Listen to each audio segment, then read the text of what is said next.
bell above the cafe door chimed with the same soft, off-key clink every time someone walked in, but this time it hit Noah like a fire alarm. It wasn't because of the person exactly. It was because of the sweater.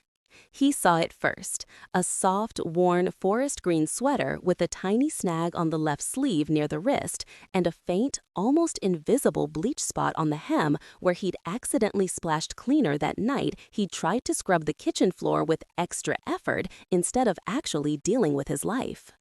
He knew that sweater. He knew that sweater the way you know your own reflection. His brain went strangely quiet as the woman wearing it walked up to the counter, oblivious to the fact that his entire past had just walked in on her shoulders. Her hair was pulled into a loose bun, curls fighting their way out, and she was talking to the barista with the easy familiarity of a regular. "The usual, Maya?" the barista asked. "Please, and can you add one of those cranberry muffins before I talk myself into pretending I don't want it?" she said, laughing. Her voice was warm, familiar, in that "I'd like to hear you narrate my grocery list" kind of way. The barista grinned. "Got you. Oat milk latte, extra foam, and a muffin you'll pretend is for later." "I am deeply offended by your accuracy," she replied, pulling out her wallet. Noah just stared.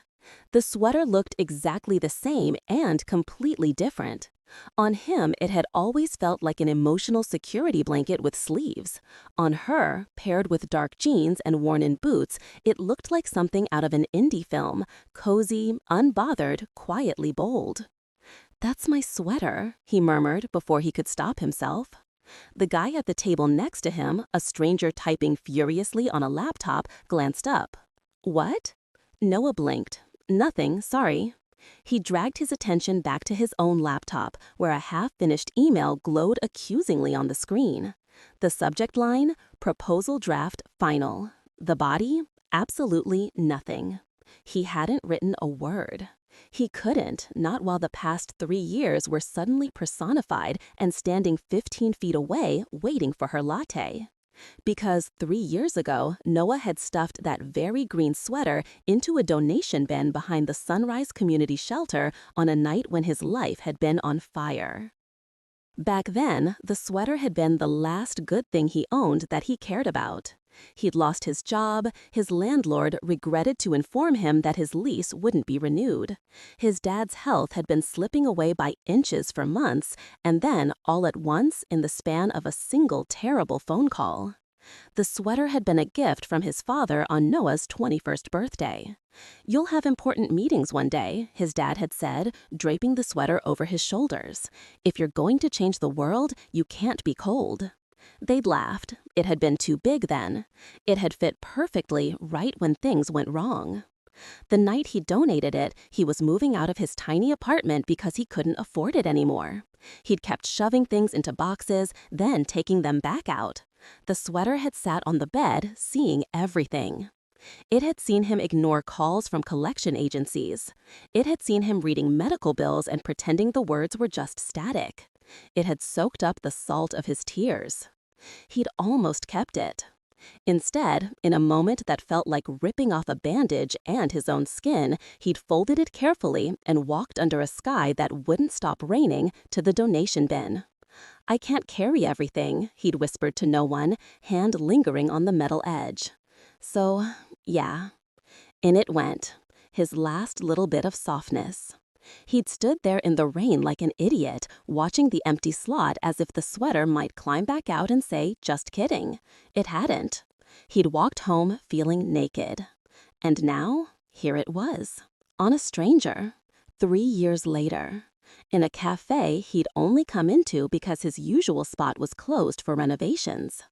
Noah's heart did a weird flip as the woman turned from the counter with her drink and muffin in hand. She scanned the room for an empty table, found none, and her gaze skimmed right past him, then stopped, retraced, focused, on him, on his stare, on the fact that he was very obviously, absolutely, without question, staring at her sweater like it held the answers to the universe. He looked away so fast he almost gave himself whiplash. Smooth Noah, very casual, perfectly normal. "Excuse me?" a voice said. He looked up. She was standing there, just on the other side of his small table, latte in one hand, muffin balanced on top, eyebrows raised in amused curiosity. "Are you—" she tilted her head. "Are you okay? You looked like you just saw a ghost, or, I don't know, a talking dog." He opened his mouth. Several useless sounds tripped over each other and died. Yeah, sorry. I just... How do you say it? Nice sweater. I donated that during the worst breakdown of my life. How's it going?" Her lips quirked. "If you're about to tell me I have foam on my face, just know we are going to skip straight to friendship, because that's honesty." "That's not it," he said. "Okay," she glanced around again. "Also, it seems this place is more crowded than usual. Do you mind if I sit here? I promise I'm only socially awkward for the first 5 minutes." He barked a laugh. "Same, sure, sit." She slid into the chair opposite him, placing her drink down and setting the muffin between them like a tiny diplomatic offering. "I'm Maya," she said, "professional overthinker, part-time nonprofit consultant, full-time latte addict." "Noah," he said, "professional procrastinator, part-time freelance designer, full-time, sweater recognizer?" "Sweater recognizer," she repeated, amused. "That sounds oddly specific. Is that like a superhero thing? Sweater vision?" He swallowed, nerves buzzing. He could lie, or he could tell the truth and sound like a weirdo. He decided to split the difference. "It's just, I used to have one that looked exactly like that," he said, nodding toward the green sweater. "Like weirdly exactly, down to the little bleach spot on the hem." "Yeah?" he asked carefully. "From where?" She took a sip of her drink, thinking. "It came in one of the donations to the Sunrise Community Shelter. I used to work there. They let staff take a few items sometimes, especially when something won't be a great fit for residents. This sweater was in their leftover box because it was labeled as too big and too worn, which is basically also my dating profile." He froze. Sunrise Community Shelter. Leftover box. Too big, too worn. Of course it had been. "That's my sweater," he blurted. She blinked. "What?" "I mean, I think it is. I donated a green sweater to Sunrise 3 years ago. Forest green, tiny snag on the left wrist, and the bleach spot on the hem because I was trying to clean my... Look at the wrist." She held out the sleeve. There, near the cuff, was the small snag he'd snagged on the corner of his dad's hospital bed when he'd leaned in too fast. Her eyes widened. "Okay, that's weirdly specific. So what? You're telling me this is your sweater?" "Was," he corrected. "I donated it." She looked down at the sweater, then back at him. "So you're saying I'm sitting here, in your sweater, eating my feelings via muffin, and you just happened to walk into the same cafe at the same time?" "Pretty much." Maya stared at him for a long moment. Then she laughed. Not a polite chuckle, a full, delighted laugh that made nearby customers glance over and smile without knowing why. "That is absolutely something out of a rom-com," she said. "Is there a camera crew hiding behind the pastry case?" He smiled, feeling something loosen in his chest. "If there is, I'm going to need a cut of the profits." "So," she gestured between them. "Hello, original sweater owner. I'm the new caretaker. I've been treating it well. No new bleach spots, it's been washed frequently, and," she paused, her gaze softening. "Why did you give it away?" The question hit the air gently but landed heavy. He hesitated. He didn't owe her an explanation. It was just a sweater, just fabric and thread. Except it wasn't. His fingers curled around his coffee cup. "It was a bad time," he said quietly. "I was letting go of things, or trying to. The sweater felt like going backward when I needed to go somewhere, anywhere else. I grabbed a bag, stuffed it in, dropped it off at the shelter, and tried not to think about it again." "How'd that work out?" she asked, voice soft, not prying, just curious. He smiled without humor. "I'm here, aren't I?" Fair point. A small silence settled between them, not awkward, just full. Maya looked down at the sweater again, smoothing her hands over it. "You know what's funny?" she said. "This sweater came at a bad time for me, too." Yeah? She nodded. I was new at the shelter. New city, new job, new everything. I just got out of a relationship that made me feel like I took up too much space and somehow not enough. The job was rewarding but exhausting. I was always cold because the office heater only worked for exactly 12 minutes a day. She smiled faintly. One night I was staying late to finish a grant proposal. There was this box labeled miscellaneous donations. I opened it and this sweater was right on top. I was freezing, so I put it on and it felt like... She trailed off, searching for the word. Like maybe the world wasn't entirely against you, Noah supplied. Exactly, she said, looking surprised. It felt like comfort, like being hugged, like maybe I could keep going for one more week. So I stayed late, finished the grant, we got the funding, and the sweater never made it back to the box. She shrugged. I asked if I could keep it. They said yes.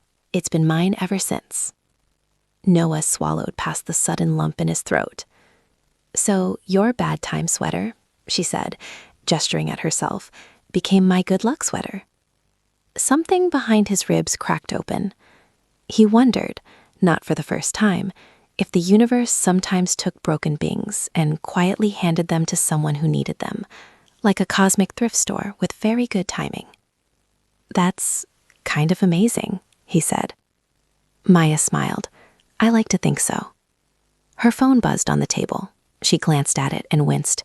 Shoot, I was supposed to be editing a report, not floating with fate. He raised an eyebrow. Flirting with fate, huh? She froze.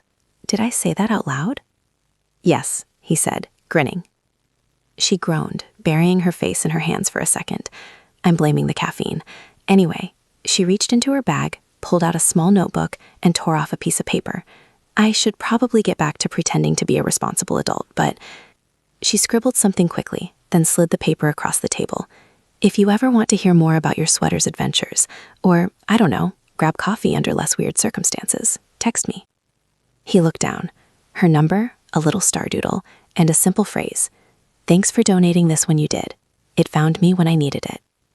He looked up. You sure you don't want it back? She teased lightly, tugging at the sleeve.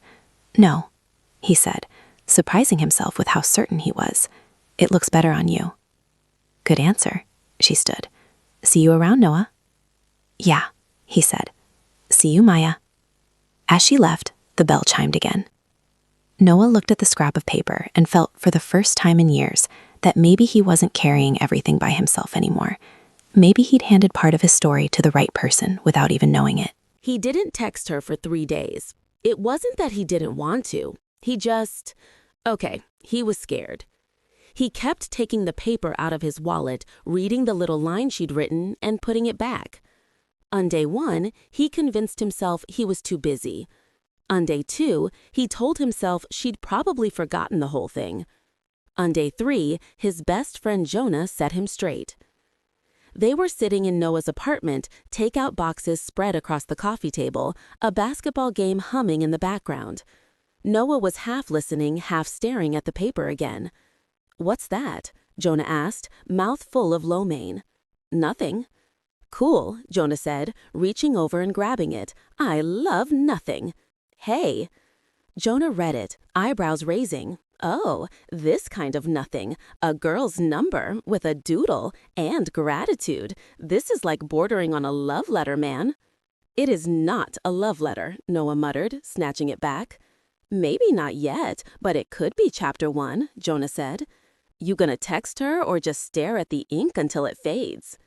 What if she was just being nice? Noah asked. What if I text and she doesn't remember me, or the sweater, or she gave me the wrong number and it's actually some 70-year-old librarian who's gonna be very confused? Noah expected Jonah to roll his eyes. Instead, his friend went oddly quiet. What? Noah asked. Jonah sighed. Do you remember when your dad was in the hospital and you didn't want anyone to come see you because you had it handled? Noah looked away. Yeah. And how you finally called me at like 2 in the morning and said, if you're up, can you maybe come sit with me for a bit? He swallowed. Yeah. I was already on my way, Jonah said. Because sometimes people are just waiting for you to give them permission to show up. He nudged Noah's shoulder. Text her. Worst case, it's an awkward coffee. Best case, you get a story you tell your grandkids. You think that far ahead? No, Jonah said, but you do. Don't pretend you don't. Text her before I take your phone and write something reckless like, "Marry me, sweater thief." Noah snorted, but his heart was thumping. He sat there for a minute, phone in hand, thumbs hovering over the screen. He typed, "Hey, it's Noah, the original sweater owner." Deleted it. Typed, "Hi, is this Maya from the cafe and my sweater?" Deleted that too. Finally, he wrote, "Hey, it's Noah from the cafe. I was thinking, I'd like to hear more about my sweater's adventures. Coffee sometime? I promise I won't ask for visitation rights." He stared at it, took a breath, and hit send before he could chicken out. The world did not burst into flames. The game kept playing. Jonah kept eating. 2 minutes later, his phone buzzed. Maya, "Hey, original sweater owner, took you long enough. Tomorrow at 5, same cafe. I'll bring the sweater. You bring a story." He grinned. "Judging by that face," Jonah said, "I'm going to assume neither a librarian nor fire were involved." "Coffee tomorrow," Noah said. "Attaboy." Jonah raised his chopsticks like a toast to sweaters and second chances. Coffee turned into conversation. Conversation turned into something that kept unfolding like a map, bigger than he'd realized at first glance. They met at the cafe the next day at 5, then again 2 days later, then again after that. Sometimes Maya wore the sweater, sometimes she didn't. Either way, Noah started to realize the sweater had just been the hook, not the main story. They compared disaster years like soldiers trading war stories. "I moved here after my mom died," she said one evening, hands wrapped around her mug. "I thought a new city would erase the grief. Turns out, grief is more stubborn than Google Maps." "I lost my dad," he said quietly, 2 days before I lost my job. Don't recommend that combo, by the way. She'd reached across the table and rested her hand briefly over his, like a punctuation mark that said, "I see you." They found out they'd both volunteered at the same soup kitchen, just on different nights. They'd both been at the city's Fall Arts Festival 2 years ago, rained out halfway through. She'd taken shelter under the pottery tent while he'd been across the street helping a friend at a photography booth. Parallel lives, same city, same streets, just enough distance to never collide. "So, we've basically been circling each other for years," Maya said, one afternoon as they walked through the park, leaves crunching under their feet. "We were like 2 browser tabs open in God's computer, and he finally clicked the right one." "That is either the most comforting or terrifying metaphor I've ever heard," Noah replied, laughing. There were twists, too, moments where everything could have gone sideways. Like the day Noah was late. It was their 4th week of not dates that looked suspiciously like dates. They'd fallen into a rhythm, coffee at least once a week, texts nearly every day, an increasing number of "tell me when you get home safe" messages that made every goodbye feel like a soft promise. They'd planned to meet at the cafe at 7. Noah, stuck on a last-minute design revision for a client who had just discovered the concept of urgent, lost track of time. At 7:10, he bolted out of his apartment. At 7:15, he got stuck behind an accident on Maple Avenue. At 7:25, as he sat in unmoving traffic, his phone buzzed. "Maya, hey, everything okay?" He swore under his breath, fingers flying. "Noah, traffic accident. I'm so sorry. I'm on my way. This might take a bit." There was a pause. Then, "Maya, okay, stay safe. I'll wait a little while." He finally made it to the cafe at 7:47, breathless, hair wind-ruined, shirt slightly wrinkled. He pushed the door open. Maya wasn't there. Instead, his ex was.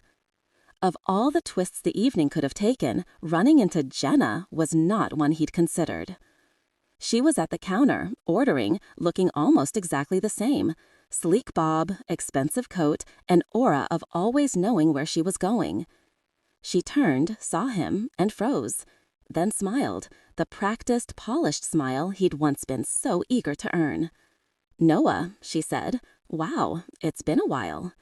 "Yeah," he said. "Hey, Jenna." "Still nursing Americanos?" she asked, nodding at her usual drink listed on the menu board. She stepped closer. "You look good." "You too." He felt like he was watching himself from outside his body. 3 years ago, this would have gutted him. He'd spent months wondering if he'd been too much, not enough, wrong in ways he couldn't name. Now, all he felt was distant, curious, a little annoyed at the timing. "What are you doing here?" she asked. "I thought you avoided this part of town after." She trailed off. "After we broke up," hung unspoken in the air. "I stopped avoiding things," he said, "eventually." "Good for you," she said. "I'm just in town for a conference. Thought I'd grab something familiar." She hesitated. "You know, I was going to call you a while back. She shook her head, smiling. "Never mind. It's good to see you. Maybe we can catch up sometime." "Noah?" He turned. Maya stood near the door, the green sweater wrapped around her, hair damp from the light drizzle outside. She carried 2 cups, confusion shading her expression as she took in the scene. He watched as she went from confused to carefully neutral in half a second. "Hey," she said. "I saw the line and decided to grab our drinks while you found a table, but I guess the line is right here." Her joke landed in the middle of the tension and died quietly. Jenna glanced between them, eyes sharp. "Oh, hi," she said. "I'm Jenna, old friend of Noah's." "Ah," Maya said, offering a small smile. "I'm Maya, new friend." There it was again, the pause where some other word wanted to live, something bigger, something neither of them had quite named yet. Noah felt like he was standing on someone else's stage. Jenna's gaze flicked to the sweater. "Nice sweater," she said. "Noah used to have one just like that. He wore it all the time." Maya's eyes, quick and bright, met his. "Yeah," she said quietly. Silence stretched. "So," Jenna said, her smile tightening, "looks like you're in good company these days." "I am," Noah said, surprised by how true it felt. Maya's shoulders relaxed almost imperceptibly. Jenna nodded. "Well, I should go. Good seeing you, Noah. Take care." "You too," he said. As she left, the tension slid out with her. The door chimed. The rain's hush filled the gap. Maya handed him one of the cups. "Extra shot," she said. "You looked like you needed it." "I'm so sorry I was late," he said. "The accident and then—" "It's okay," she said. "You're here now." He hesitated. "That was my ex." "I figured," she said, lips quirking. "The emotional humidity in here went up by at least 20%. He laughed, relief bubbling up. "We used to come here, a lot. After we broke up, I avoided it. Felt like the walls had memories." "You came back for me, though," she said. He blinked. "Yeah, I guess I did." She looked down at the sweater, then back at him. "Good," she said quietly, "because I wasn't planning on giving this back." He grinned. "I told you, it's yours." "Maybe," she said, "but it feels like it's kind of ours now. Shared custody, background character in this weird, slowly unfolding, whatever this is.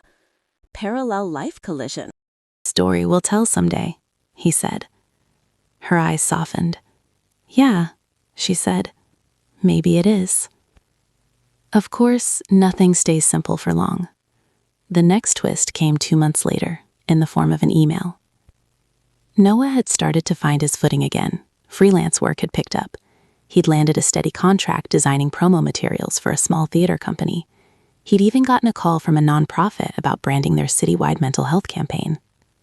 "We got your info from someone at Sunrise Community Shelter," the woman on the phone said. "She said you understand what we're trying to do here." He'd smiled, knowing exactly who that someone was. He and Maya had fallen into a pattern that felt suspiciously like a relationship, even if neither of them had formally said the word.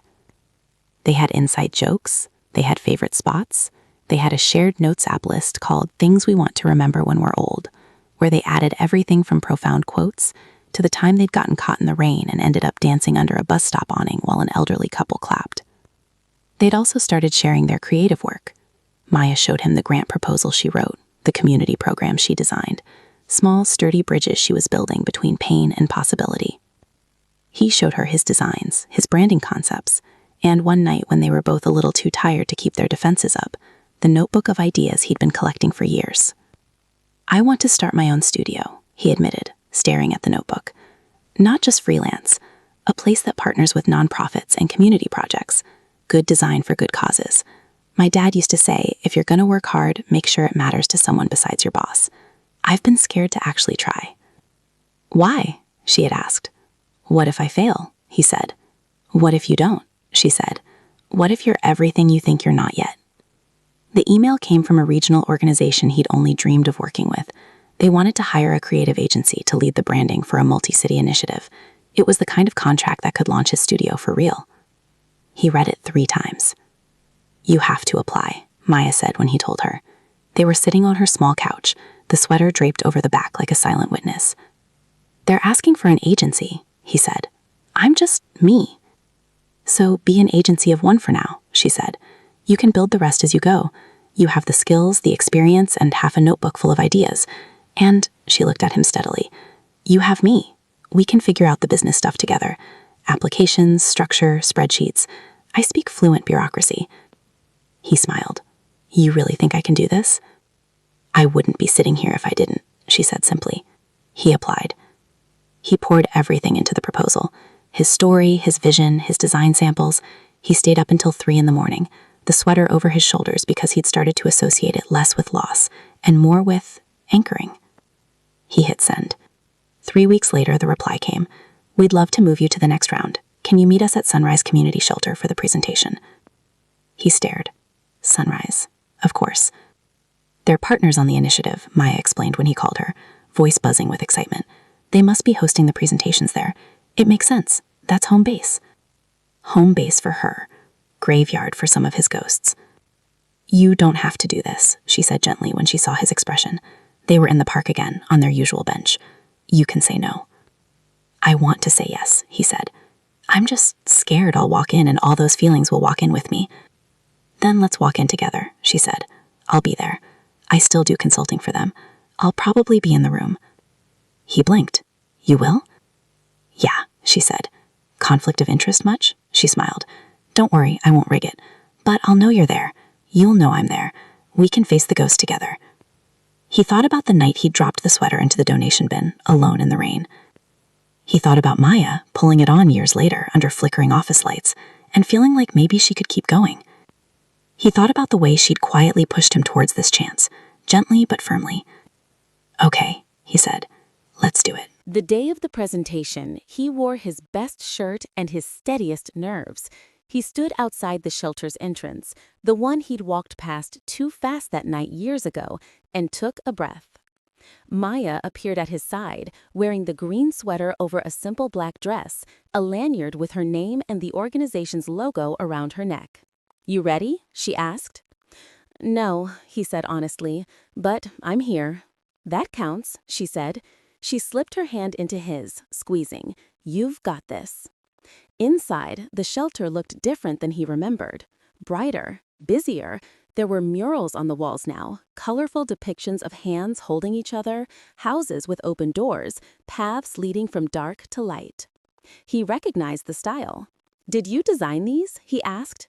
Maya shook her head. "We commissioned a local artist, but I helped write the grant that funded them. I wanted people to see hope the moment they stepped in." Hope, on the same walls that had once felt like a confession booth. They entered a small conference room where a few board members and staff sat waiting. The director, a woman with kind eyes and a no-nonsense posture, introduced him. "This is Noah," she said. "He's here to present his vision for the creative campaign. Maya recommended we add him to the finalist list. She said he understands." Maya, sitting near the back, gave a tiny, encouraging nod. Noah took a breath and began. He talked about stories, about dignity, about how design wasn't just making things pretty, but making sure people felt seen.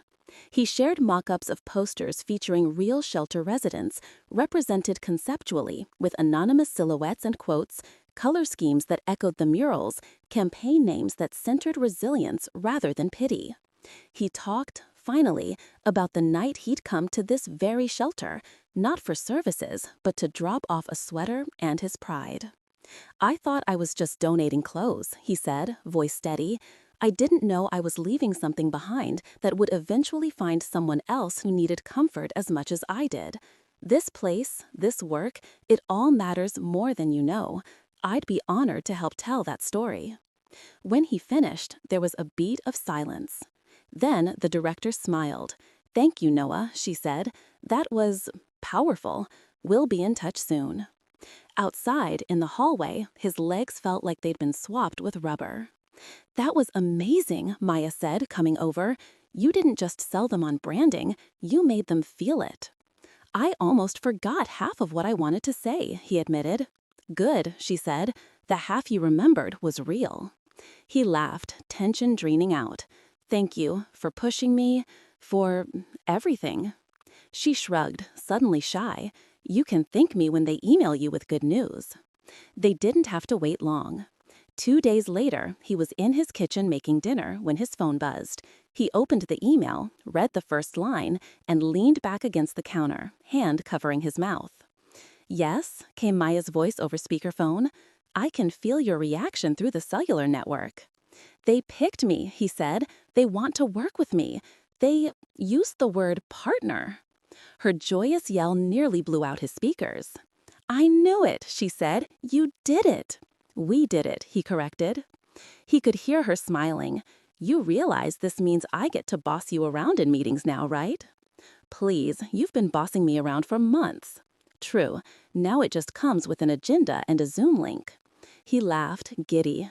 That night, when they met to celebrate, he brought a small wrapped package.